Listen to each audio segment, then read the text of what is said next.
My name is Naomi Nichols, and I am a professor in DICE.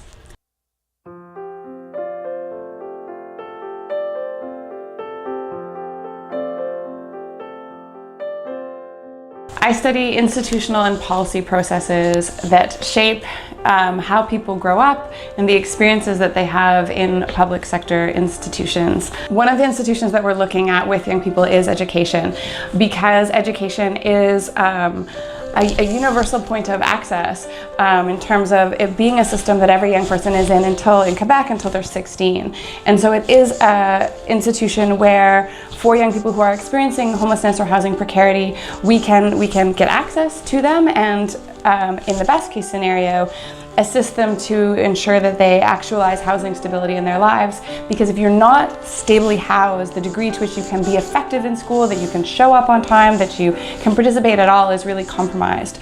We have designed learning opportunities and academic structures that anticipate that young people have a home to go to at the end of the day, that have someone to cook them dinner, that have someone to remind them to do their homework, that they're not living in a squat with a whole bunch of people who are selling drugs all around them, that they're actually sleeping at night, and that if they're not sleeping, it's because they're making poor choices rather than having their door banged down by someone looking for drugs.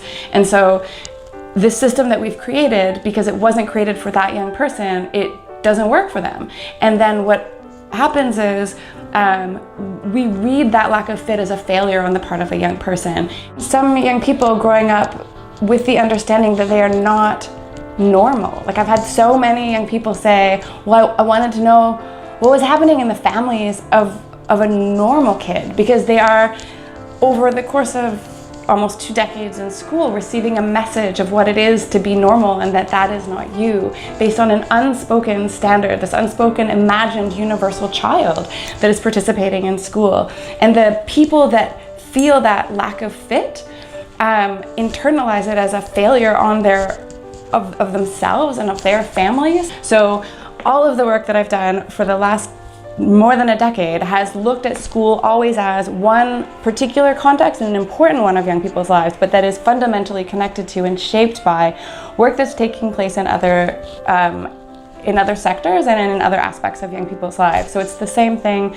Paying attention to mental health and education is really important, because if a young person is experiencing an inpatient mental health treatment, their relationship to formal schooling is fractured, at least for a period of time, and/or it happens once stabilized in the inpatient context of a hospital. But then the degree to which the work they do there can translate back into finishing up credits in schools often depends on whether or not they get access to an advocate. So there's all kinds of places where, as the systems operate without an advocate, it doesn't work. And for young people who are independent minors, this becomes highly problematic. We begin to see how processes of exclusion that appear to be a function of individual failings of a young person are actually systematically produced by institutions and policies that were organized imagining a different young person. Imagining a young person with a parent like me who is there advocating and saying, all this work this child did in the hospital needs to count for their completion of their high school English credit, etc.